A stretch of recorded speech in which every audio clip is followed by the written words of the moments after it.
Welcome to Maths Hub, my dear student. This is the another curve which I am taking in this lecture series of polar curve tracing.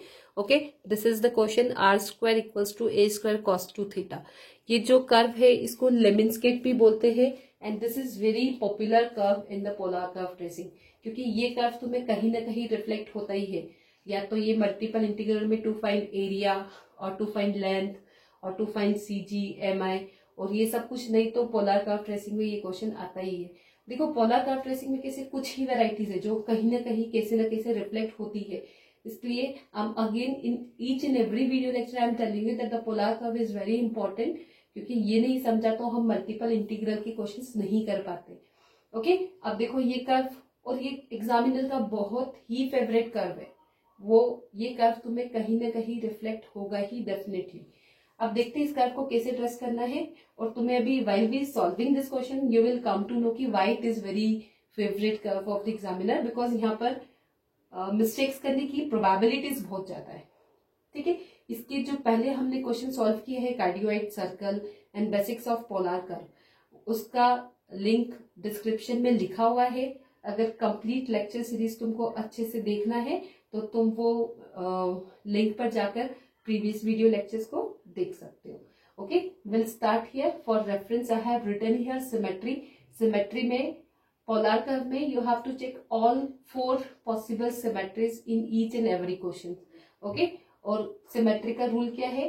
Theta replace by minus theta, theta replace by pi minus theta, r replace by minus r, theta replace by minus theta, at the same time r replace by minus are. If equation remains unchanged, curve is symmetric about initial line theta equals to pi by 2 या पोल। Okay, तो इसके लिए हम first point determine करते हैं which is symmetry. अब देखो यहाँ सिमेट्री में हमने सबसे पहले थीटा को रिप्लेस किया माइनस थीटा से, राइट? तो मुझे क्या मिलता है? R square is equals to a square cos 2 of minus theta. Cos of minus theta is cos theta. तो मुझे यहाँ पर क्या मिल रहा है? No change, there is no change in the equation. तो फर्स्ट सिमेट्रिक क्या मुझे मिल गई? Symmetric about initial line that is theta equals to 0। फिर हम रिप्लेस करते हैं थीटा को पाई माइनस थीटा से, राइट? जब पाई माइनस थीटा से रिप्लेस किया तो मुझे मिलता है r square equals to minus a square cos 2 theta.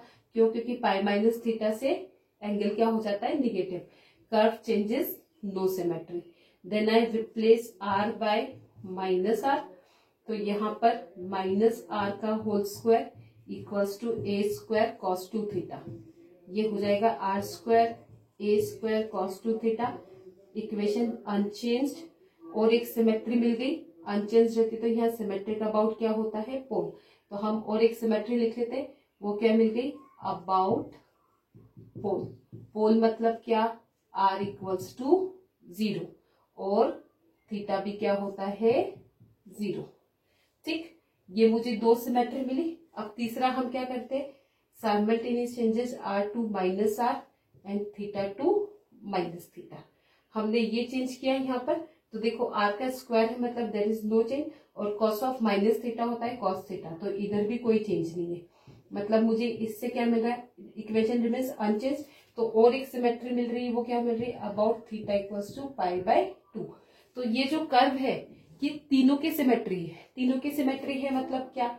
Theta initial line की सिमेट्री, मतलब जितना कर्व इधर है उतना इधर रहेगा। ठीक है, फिर वो बोल रहा है कि theta equals to pi by 2 की भी सिमेट्री है, मतलब ये जो कर्व है वो मुझे इधर भी मिलेगा। पोल के सिमेट्री मतलब ये पूरा कर्व मुझे यहां पर भी मिलेगा, right? So this is the question of symmetry, जहां पर ये ऑल 3 सिमेट्री को क्या करता है? Satisfy. Now we find the second point, whether the curve lies on pole और not. See, second point lies on pole और नॉट। इसको चेक करने के लिए हमारा वर्किंग रूल क्या है? सिंपली आर की वैल्यू क्या लिख दो? 0। ठीक है, जब हम आर इक्वल्स टू 0 रखते हैं गिवन इक्वेशन में, तो मुझे क्या मिलता है? A square cos 2 theta is equals to 0। मतलब cos 2 theta is equals to 0। Cos 2 theta is equals to cos of pi by 2। तो 2 theta is pi by 2 and theta is equals to pi by 4. So at theta equals to pi by 4 curve lies on pole. तो curve कब पोल पे कब लाई कर रहा है? At theta equals to pi by 4। Clear? ये second point हो गया। अब हम थर्ड पॉइंट निकालेंगे। वो क्या है? टेंजेंट। टेंजेंट का फॉर्मूला क्या है? tan phi is equals to r dr by d theta. Right, यहां पर मैंने r की वैल्यू लिखी, वो कितनी थी? अब देखो यहाँ मेरे पास r की वैल्यू नहीं है, r स्क्वायर की वैल्यू है। तो हम पहले कर लेते हैं इसको अच्छे से सॉल्व। यहाँ लिख लेती हूँ r की वैल्यू, r स्क्वायर की value which is a square cos 2 theta. ठीक है, इसको डिफ्रेंशिएट कर लेते तो मुझे क्या मिलता है? 2r dr bye D theta. कैसे? पहले r का डिफ्रेंसिएशन 2r, फिर पहले पावर 2r, फिर r का थीटा के रिस्पेक्ट में। तो ये a स्क्वायर तो कांस्टेंट है as it is. cos 2 theta का डिफ्रेंसिएशन क्या होगा? With minus sine, sine 2 theta, और फिर 2 थीटा का कितना? 2। देखो पहले फंक्शन का फिर वेरिएबल का। अगर पावर है तो पहले power, then function, then variable. तो ये मुझे मिल गया। ये यहाँ पर ये 2 से 2 कैंसिल। राइट, तो अगर चाहिए तो r dr by D theta की वैल्यू लिखो या फिर dr बाई डी थीटा की वैल्यू लिखो, तो मैं आगे जाकर समझ में आएगा कि तुम्हें क्या करना है। तो यहाँ से मुझे dr बाई डी थीटा मिलता है with minus sine a square sine 2 theta by r। ये दोनों value will substitute here in tan phi। Okay, look at here. तो मुझे क्या मिलता है? tan phi is equals to, अभी मैं r स्क्वायर को एज इट इज लिख रही हूँ और यहाँ पर मैंने वैल्यू लिखी which is minus a square sine 2 theta by r। Okay, so the value of tan phi is r, और मैंने r की वैल्यू नहीं रखी है क्योंकि मुझे r स्क्वायर रखना है। And this is minus a square sine 2 theta by r। अब देखो ये r रेसिप्रोकेट होकर ऊपर जाएगा, तो मुझे क्या मिलेगा? tan phi is equals to r square by minus a square sine 2 theta. Right, तो यहां से मुझे tan phi क्या मिला? Now I put r square value which is a square cos 2 theta by minus a square sine 2 theta. ये a square से a square cancel, तो मुझे यहाँ से tan phi क्या मिल गया? With minus sine cot 2 theta. This is the tangent. Right, okay. अब हमारा लास्ट और इम्पोर्टेंट पॉइंट है क्या? कि हमको टेबल फॉर्म करना है, और वो टेबल फॉर्म करके finally we have to trace the curve. Okay, now see we will form the table. तो टेबल में मुझे क्या है? थीटा और उसके करस्पॉन्डिंग r निकालना है। फाई मैंने आपको हर बार समझाया कि दिस इज टोटली ऑप्शनल। अगर तुम्हें यहाँ टेबल में फाई दिखाना है यू कैन, नहीं दिखाना है it's up to you, but ये कंपलसरी है तुम्हें टेंजेंट tan phi कैलकुलेट करके इतना तो दिखाना ही है। ओके, अब देखो थीटा इक्वल्स टू मैंने क्या रखा है यहाँ पर? 0। यहाँ देखो थीटा 0, तो cos 0 इज 1। cos 0 1 मिलता है, तो तुम्हें यहाँ क्या मिल रहा है? r square is equals to a square. तो r इक्वल्स टू कितना? Plus minus a। तो मुझे r की वैल्यू क्या मिली? Plus minus a। Okay, then I put here theta equals to pi by 4। क्यों पाई बाय 4 ले रहे हैं? क्योंकि यहाँ हमें जो कर्व है वो लाई करता है पोल पे कब? At theta equals to pi by 4।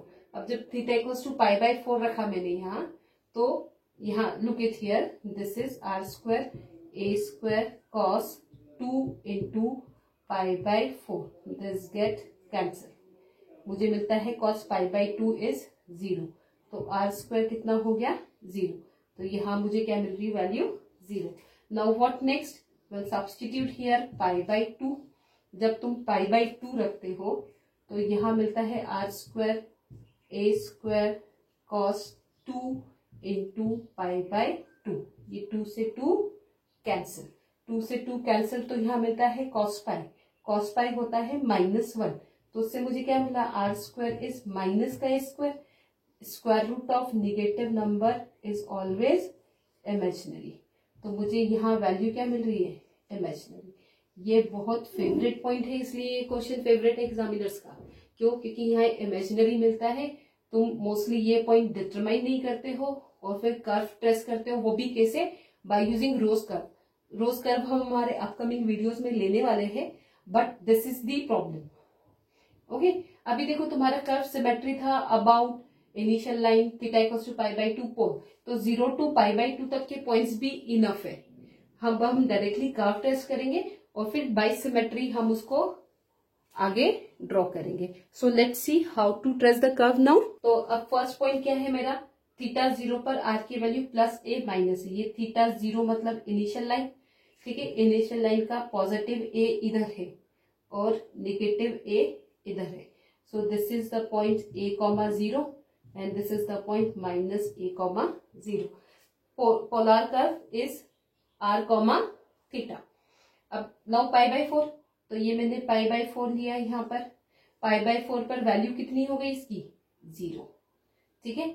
फिर पाई बाई 2, पाई बाई 2 पर तो वैल्यू क्या है, इमेजिनरी, मतलब कर्व कितना है तुम्हारा 0 से यहां तक। ये मैंने कर्व ट्रेस किया, राइट। अब सिमिलर कर्व देखो, इनिशियल लाइन की सिमेट्री है, मतलब similar curve will be here. अब यहां पर भी सिमेट्री, तो ये इमेजिनरी है, तो ये पाई बाई 4 भी क्या होगा तुम्हारा, इमेजिनरी। और ये ऐसा है तो ये कर्व भी कैसे मिलेगा, ऐसे, ठीक है। यहाँ पर हम इसको सिमेट्री बताएंगे क्योंकि इनिशियल लाइन की भी सिमेट्री है, पाई बाई 2 के भी सिमेट्री है और पोल के भी सिमेट्री है। अब देखो ये तो मिल गया कर्व लेमनस्केट, ये पार्ट जो है वो इमेजिनरी है, तो ये भी क्या होगा, इमेजिनरी। मतलब कर्व एग्जिस्ट कर रहा है थीटा इक्वल्स टू, अब हम ये थीटा का पॉजिटिव है तो ये निगेटिव लेंगे सिर्फ इस पार्ट में, तो theta minus pi by 4 to pi by 4, और यहाँ पर 5 pi by 4 to 3 pi by 4, इतने में ही कर्व क्या कर रहा है, एग्जिस्ट कर रहा है। पाई बाई 4 से 3 पाई बाई 4 के बीच में कर्व एग्जिस्ट नहीं कर रहा है, राइट। तो हम यहाँ रीजन कैसे लिखेंगे, I am going to write here the region. ये इस तुम्हें समझ में आ रहा होगा कि ये कर्व थोड़ा डिफर है, टफ है, डिफिकल्ट है, I am not saying this, but bit differ, क्योंकि यहाँ पर याद रखने वाली चीजें बहुत सारी है। टेंजेंट निकालते हो तब डिफरेंशिएशन याद रखना है, क्योंकि वो आर स्क्वायर की वैल्यू है, हम वहां आर सब्स्टिट्यूट करते हैं। मोस्टली स्टूडेंट्स क्या करते हैं, स्क्वायर रूट में वैल्यू रख देते हैं। डोंट डू दिस, पहले dr बाई डी थीटा की वैल्यू रखो, उसका एक आर न्यूमरेटर में जाके आर स्क्वायर बन जाता है, then substitute the value, right. Then यहाँ पर तुम्हें पॉइंट्स इमेजिनरी मिलते हैं, तो रीजन क्या है, क्या लिखे, एग्जिस्टेंस लिखे या एब्सेंस लिखे, एग्जिस्ट कहा करता है वो लिखते हैं, ठीक है। तो अगर ये तुम्हारा वैल्यू पाई बाई 4 है, इसको तुम्हें माइनस नहीं लेना है तो काउंट करो, पाई by 4, 2 pi by 4, 3 pi by 4, 4, 5, 6, 7, तो हम क्या बोलेंगे, कर्व का एग्जिस्ट कर रहा है, एक एग्जिस्ट कर रहा है 7 पाई बाई 4 और पाई बाई 4 के बीच में। आइडियली ये माइनस पाई बाई 4 लिखाता है, बट इट्स ओके। दूसरा कहाँ एग्जिस्ट कर रहा है, 3 से 5 के बीच में, तो दूसरा कहाँ एग्जिस्ट कर रहा है, कर्व थीटा, ठीक है, 3 पाई बाई 4 और 5 पाई बाई 4 के बीच में, दैट्स इट, ठीक है। अब आर का रेंज ले लो, तो आर ए से माइनस ए के बीच में एग्जिस्ट कर रहा है, तो हम आर की रेंज क्या लिखेंगे, रेडियस वेक्टर की रेंज क्या हो गई, minus a to a. This are the region where the curve exist. अब टेंजेंट देखो, मैंने तुम्हें क्या बोला, टेंजेंट इज टोटली ऑप्शनल, तुम्हें लिखना है लिखो, नहीं लिखना है मत लिखो, लेकिन अगर तुम टेंजेंट टेबल में रिफ्लेक्ट करते हो और उसको यहाँ पे सिर्फ शो करते हो तो भी तुम्हें फुल मार्क्स मिलते हैं। Then not a single marks can be cut by any of the examiner, right. देखो टेंजेंट कॉस यहाँ पर 0 रखा थीटा को, ये फाई निकालना है मुझे, राइट। पहले हम कॉट की वैल्यू निकालते हैं, मतलब 10 फाई की वैल्यू। यहां मैंने रखा कॉट 0, कॉट 0 होता है इन्फिनिटी, tan इनवर्स इन्फिनिटी होता है पाई बाय 2, माइनस साइन है तो माइनस का pi by 2, right. Then pi by 4, तो पाई बाय 4 पे ये हो गया pi by 2, cot pi by 2 होता है 0, ठीक है। तो यहां मुझे क्या मिल रहा है, 0। नाउ सी द टेंजेंट, ये मेरा रेडियस वेक्टर था, यहां पर मुझे टेंजेंट मिल रहा था ये, ओके। पाई बाय 4 मतलब अब ये मेरी बेस लाइन है और इस पे मुझे टेंजेंट भी क्या मिल रहा है, 0, मतलब this is the tangent, that's it. लिखना है लिखो यहाँ पर टेंजेंट, नहीं लिखते हो तो भी कोई दिक्कत नहीं है, तुम्हें मार्क्स मिलते हैं। π/2 पे तो कर्व एग्जिस्ट ही नहीं कर रहा है, तो हम टेंजेंट निकालेंगे क्या? Clear? I hope you understand this question. This is very important questions from the exam point of view, from the multiple integral point of view. ये बहुत फेवरेट क्वेश्चन है, कहीं ना कहीं ये एग्जिस्ट होता ही है। इसका एक सिमिलर टाइप क्वेश्चन है, वो मैं आपको प्रैक्टिस के लिए देती हूँ। This is the practice question that you have to solve. ये वर्टिकल है क्योंकि यहाँ पर सिमेट्री अबाउट वर्टिकल लाइन है, थीटा इक्वल्स टू π/2। जब भी साइन आता है तो सिमेट्री वर्टिकल लाइन होती है। Okay, I hope you understand and you are able to solve this question. Thank you so much. If you like my video, then you can subscribe my channel for upcoming videos of such type of questions.